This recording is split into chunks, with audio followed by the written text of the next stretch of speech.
High साथीहरू, हामी चाहिँ बुढाबुढी नै बिहानको 9 बजे घरबाट निस्क्यौं। कति घरमै बस्नु, कति ओसाका मात्रै घुम्नु भनेर यो पालि चाहिँ हामी नागोया जाँदैछौँ।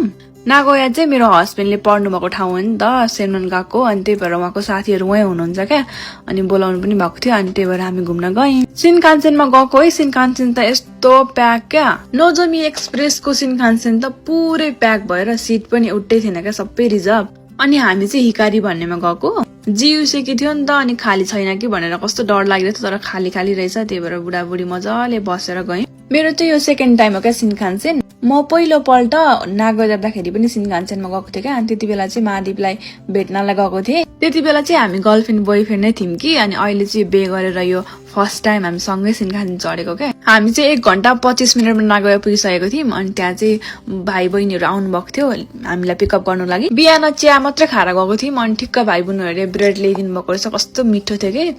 अनि हामीले चाहिँ रेन्टल कार लियौँ। त्यस पछाडि हामी घुम्न जान्छौँ। कहाँ जान्छौँ भनेर चाहिँ नेक्स्ट पार्टमा देखाउँछ है त, अन्तिमसम्म हेर्नु होला।